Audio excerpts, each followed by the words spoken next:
48 years after Elvis Presley collapsed on the bathroom floor of Graceland, the one person who never sold his story is finally talking.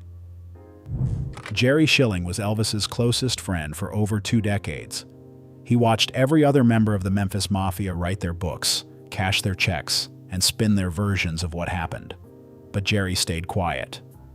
And what he's revealing now, at 83 years old, contradicts almost everything the public believes about how and why the king of rock and roll really died. The version you've heard goes like this.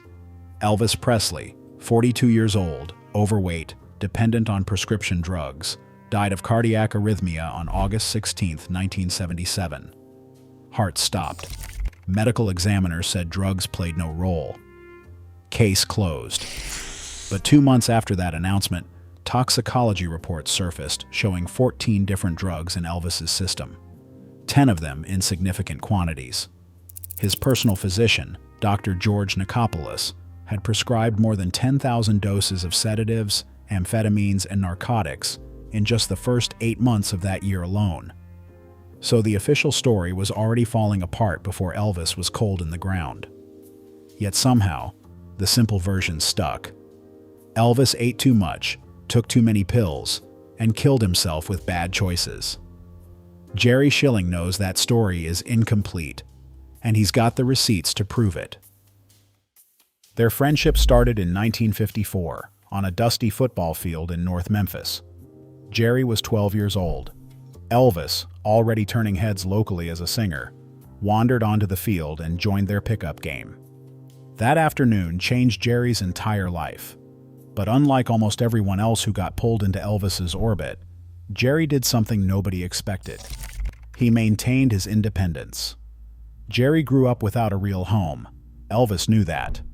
Elvis eventually bought him a house in Los Angeles and told him he deserved a place of his own since he had never had one as a kid. That house is where Jerry still lives today. But even with that generosity, even with that deep bond, Jerry could walk away when he needed to. In 1974, 3 years before Elvis died, Jerry left Graceland to manage the Beach Boys, Jerry Lee Lewis, and Billy Joel. He built his own career, his own identity, his own life outside the Memphis Mafia. That departure matters enormously when it comes to understanding why Jerry's version of events is different from everyone else's. The other guys who surrounded Elvis carry guilt. They were there at the end. They watched the decline up close and did nothing, or could not do anything, or chose not to. Their memories are filtered through decades of self-justification. Jerry does not have that problem. He was not there when things got worse. He had already proven his loyalty was not about access or money, by the simple act of leaving. So when Jerry talks about the moment he believes Elvis started dying inside, people who actually understand the story pay attention. March 1975, the Las Vegas Hilton. Elvis and Jerry sat down on the floor of a walk-in closet, and for over 2 hours, Elvis talked about a project that had him more excited than Jerry had seen in years. Barbra Streisand wanted Elvis for her remake of A Star Is Born, a serious film role, a chance to prove to the world what Jerry already knew, that Elvis had depth and talent far beyond the rhinestone jumpsuits and the Vegas residency circuit. Elvis was electric in that conversation, engaged, alive, planning. For the first time in years, he seemed to believe something better was still possible.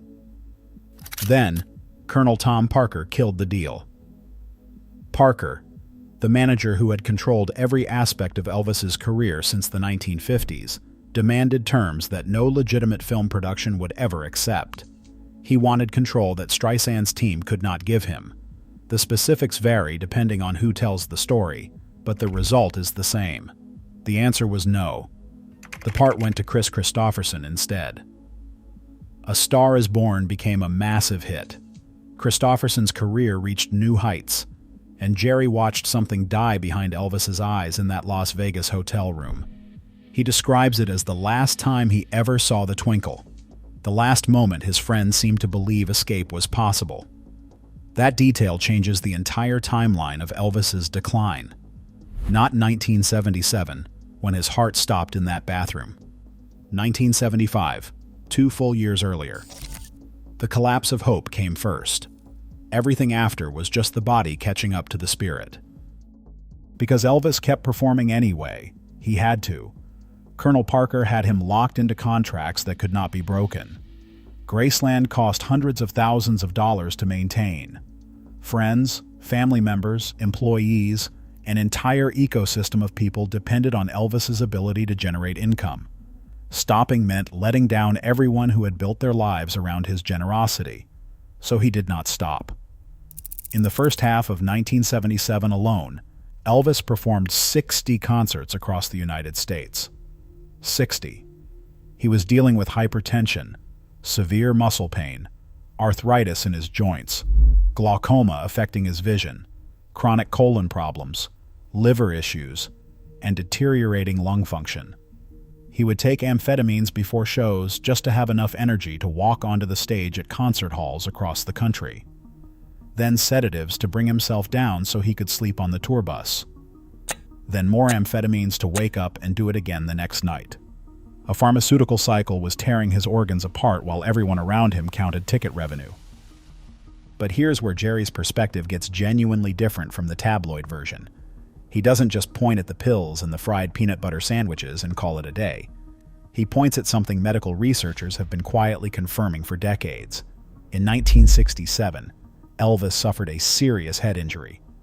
He fell in a bathroom and hit his head hard enough that Dr. Nikopoulos diagnosed him with post-concussion syndrome. The headaches that followed never went away. Jerry noticed the change immediately. The personality shifts, the way Elvis was never quite the same person after that fall. But in the 1960s and 70s, brain trauma wasn't something medicine understood the way it does today. The scans available back then could not capture the kind of damage that was actually occurring. So the injury got treated the only way anyone knew how. More pills, more sedatives for the pain, more medication to manage symptoms that nobody could properly diagnose. Author Sally Hodel spent years investigating Elvis's complete medical history for her book. What she uncovered was staggering. Elvis had disease or dysfunction affecting 9 of the body's 11 major organ systems. At least 5 of those conditions were genetic. They were present since birth, completely unrelated to fame, lifestyle choices, or prescription drug use. His mother, Gladys Presley, died at just 46 years old from eerily similar health problems. 4 of Elvis's relatives died from heart or liver complications in their 40s and 50s. The same pattern repeated across generations of the Presley family tree. Elvis wasn't just a rock star who let himself go. He was a man fighting a war inside his own body that nobody around him fully understood. The genetic conditions were degenerating his organs independently of anything he chose to do. The head trauma was creating neurological damage that amplified every other problem. And the pharmaceutical dependency wasn't recreational. It was a desperate attempt to function through levels of chronic pain that would have put an ordinary person in a hospital bed permanently. Think about what that means for the official story. The narrative that casts Elvis as a cautionary tale about excess and self-destruction. That his death was a predictable outcome of bad choices made by a man who couldn't handle fame. Jerry Schilling watched that narrative take hold over 48 years. He watched it become the default explanation in every documentary, every tabloid retrospective, every casual conversation about what happened to the king. He knew it was wrong, not completely. The drugs were a problem, nobody denies that, but focusing on the drugs as the whole story lets everybody else off the hook. It lets Dr. Nikopoulos off the hook for prescribing enough medication in 8 months to stock a pharmacy. It lets Colonel Parker off the hook for booking a dying man into 60 concerts because he needed the revenue to cover his gambling debts at the Las Vegas Hilton. It lets the entire support system off the hook for choosing to keep the machine running instead of shutting it down and getting Elvis the help he actually needed. The official autopsy said cardiac arrhythmia. Jerry Francisco, the Shelby County medical examiner, stood in front of cameras and announced that drugs played no role in the death. That statement aged about as well as you would expect. When the toxicology came back showing 14 substances, and 10 of them at significant levels, the medical community pushed back hard. Forensic pathologist Michael Baden reviewed the case and called it complicated. Elvis had an enlarged heart that had been deteriorating for years. Combined with the polypharmacy, the genetic conditions, and the accumulated damage from the head injury, there was a perfect storm where pinpointing a single cause of death was nearly impossible. Was it the drugs? Was it the enlarged heart? Was it the genetic conditions slowly destroying his organs from the inside? Was it the brain trauma compounding everything? The honest answer is that it was all of them, working together to kill a 42-year-old man who should have had decades of life ahead of him. After Elvis died, Jerry didn't rush to capitalize on his grief. He didn't write a tell-all while the wounds were fresh. He didn't make the talk show rounds spinning stories for appearance fees. For nearly 10 years, he stayed mostly silent. Then he went to work for Elvis Presley Enterprises as the creative affairs director. He produced 9 documentaries about Elvis, careful, thoughtful pieces that tried to show who his friend actually was, not the caricature the media had created. When Jerry finally did write his own book, it came out decades after everyone else had published theirs. That was deliberate. He understood something the others didn't: that some stories need distance before they can be told with any honesty. His account was frank, but never cruel, candid about Elvis's flaws, but never reductive.